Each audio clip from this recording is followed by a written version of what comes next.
Same artificial.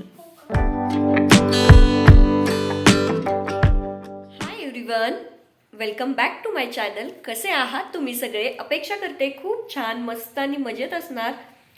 आज आहे election, तर आज सकाळी सकाळीच मी ब्लॉग करायला घेतलंय, कारण सकाळी सकाळी आमचं वोटिंग झालेलं आहे.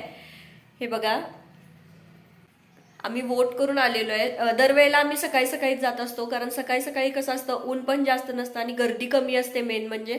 त्यामुळं पटकन वोटिंग होऊन जातं. नाहीतर मग जरा उशिरानं गेलं की लाईनमध्ये थांबावं लागतं, खूप वेळ जातो त्यामध्ये. त्यामुळे सकाळी सकाळीच आम्ही वोट करून आलेला आहे. आम्ही आमचा हक्क बजावलेला आहे. तुम्ही तुमचा हक्क बजावलेला आहे की नाही? तुम्ही वोटिंग केलेलं आहे की नाही मला कमेंटमध्ये सांगा. आज मुलींना सुट्टी आहे वोटिंग असल्यामुळं, त्यामुळं आज गाजराचा हलवा करायचा ठरवलेला आहे. कारण कालच बाजार झालेला आहे आणि बाजारातनं फ्रेश फ्रेश असे छान गाजर मिळालेले आहेत. गाजर घेऊन आलेलो आहे आणि मग त्या गाजराचा हलवा करायचा आहे. त्याचबरोबर मी आवळे सुद्धा आणलेले आहेत, मोरावळा. मग त्याचं काय करायचं अजून ठरवलेलं नाहीये, पण बघूया त्याचं काय करायचं. पण आत्ता तरी किमान आपण गाजराचा हलवा बनवूया. तर मग व्हिडिओला सुरुवात करूया.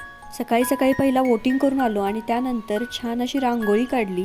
रांगोळी झाल्यानंतर मस्त अशी देवपूजा करून घेतली. या छोट्या छोट्या गोष्टी असतात, आपलं मन असेल, आपलं घर असेल, अगदी प्रसन्न होऊन जात असतं आणि त्याचबरोबर एक वेगळीच पॉझिटिव्हिटी आपल्यामध्ये येत असते.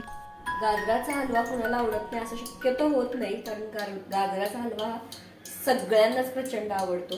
त्यामुळे म्हटलं आज गाजराचा हलवा करून घेऊया. काल बाजारातून मस्त फ्रेश फ्रेश असे गाजर आणले होते. पुढचा भाग आणि पाठीमागचा भाग मी काढून घेते या पद्धतीनं. 1 किलो गाजर घेतलेले मी. हे स्वच्छ धुवून घेतलेले गाजर आहेत, त्यामुळं आता धुवायची गरज नाही. आता ह्याच्या साली सुद्धा काढून घेते मी. मस्त सोलकटरच्या साह्याने हे सगळं असं काढून घेते. आता हे असे सगळे साल काढून घेतलेले. सीझन वाईज ज्या सीझनमध्ये जे पदार्थ मिळतात ते पदार्थ आपण खाल्ले पाहिजेत, कारण सगळ्याच गोष्टी आता 12 महिने अवेलेबल झालेल्या आहेत. कुठलेही फळं असतील किंवा कुठल्याही भाज्या असतील, या 12 महिने आपल्याला अवेलेबल होतातच बाजारात. पण त्या सीझनमधले ते फळं असतील, भाज्या असतील, जर आपण सीझन वाईज खाल्ल्या ना त्याची टेस्टच एक वेगळी असते. आता सगळे गाजर माझे खिसून झालेले आहेत. एका कढईमध्ये 2 चमचे तूप घालून घेतलेलं आहे आणि त्यामध्ये आपल्याला ह्या सगळ्या गाजराचा किस घालून छान असं एक 4 ते 5 मिनटं छान परतून घ्यायचं. तर यामध्ये आपली दुधाची साय जी असते ती एक 5 चमचे मी यामध्ये घालून घेणार आहे, कारण आपण इथं खव्याचा वापर करत नाही आहे. जर तुम्ही खवा घालणार असाल तर दुधाची साय स्किप केली तरी चालते. खवा घातला तर काहीच गरज नाही घालायची.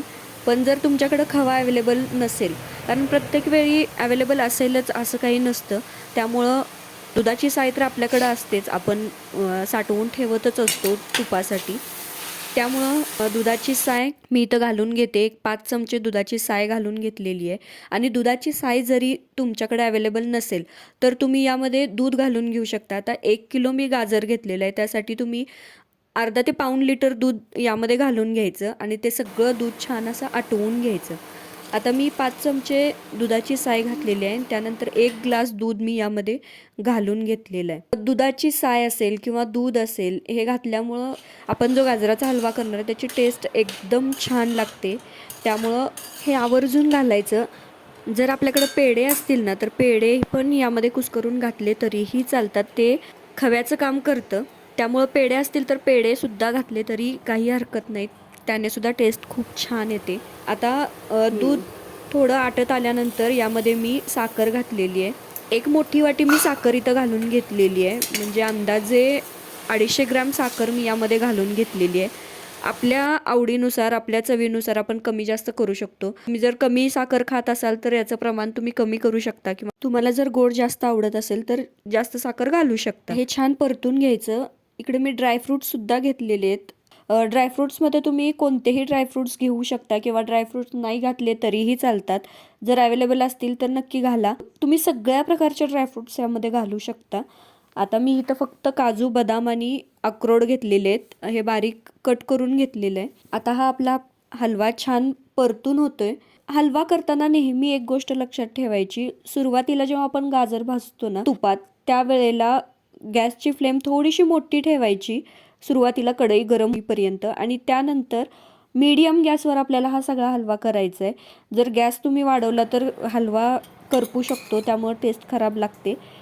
आणि आपण दूध पण घातलेलं असते, दूध करपल्यावर तर अजिबात हलवा चांगला लागत नाही. त्यामुळे मीडियम गॅसवर आपल्याला हे सगळं करायचं आहे.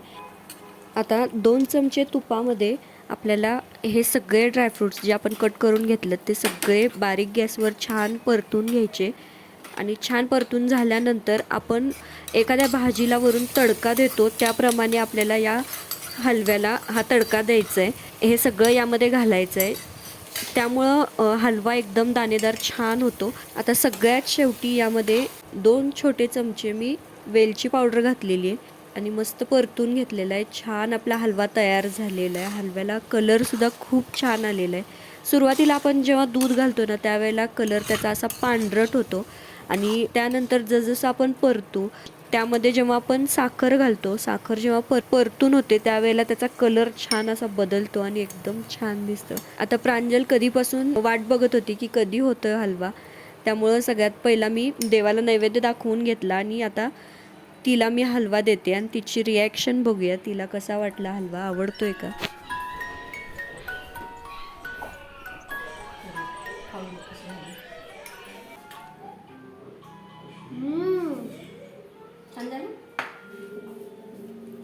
मस्त.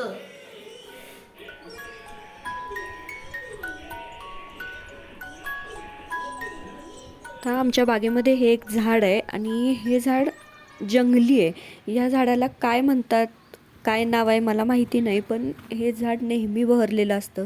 इतकी फुलं याला लागतात, त्याला पाणी घाला अगर ना घाला पण फुलं ही कायम असतात. झाड कितीही छाटलं, कितीही कटिंग केलं तरीसुद्धा ते तेवढ्याच जोमानं परत वाढत असतं आणि खूप छान दिसतात ही फुलं. आणि एकदम ब्राईट येलो कलरची फुलं आहेत, एकदम छान वाटतं. म्हटलं आज चला तुमच्याबरोबर पण शेअर करावं हे झाड. हे एक माझ्याकडे प्लांटर आहे आणि त्यामध्ये पाणी घेतलंय मी. आता त्यामध्ये आपण आता आणलेली फुलं मस्त सेट करून घेऊया. इथं खालीच घेते मी. आणि ही आता आणलेली फुलं, हे बघा किती छान दिसतंय, मस्त एकदम ब्राईट येलो कलर आहे. डायनिंगवर ठेवलेलं आहे, खूप छान दिसते. आणि ह्या झाडाला काय म्हणतात, काय नाव आहे या झाडाचं, या फुलांचं काय नाव आहे, तुम्हाला जर माहिती असेल ना मला कमेंटमध्ये नक्की सांगा. अधूनमधून मी आणत असते घर सजवण्यासाठी. घर सजवण्यासाठी कोणत्याही महागड्या वस्तूंची किंवा कोणतीही वस्तू बाहेर विकत आणण्याची गरज नसते. छोट्या छोट्या गोष्टी आपल्या आसपास असतात, त्या गोष्टी सुद्धा आपण आपलं घर खूप छान सजवू शकतो. आणि एखादं फूल आपण जेव्हा बघतो त्यावेळेला एक वेगळीच पॉझिटिव्ह वाईब तिथे तयार होत असते. Same artificial. आजचा व्हिडिओ तुम्हाला कसा वाटला नक्की कमेंटमध्ये सांगा. व्हिडिओ आवडला असेल तर व्हिडिओला एक लाईक नक्की करा. चॅनलवर नवीन असाल तर चॅनल सबस्क्राईब करा. पुन्हा भेटू अशाच एका छानशा व्हिडिओसोबत. तोपर्यंत खुश रहा, आनंदी रहा आणि स्वतःची काळजी घ्या. धन्यवाद.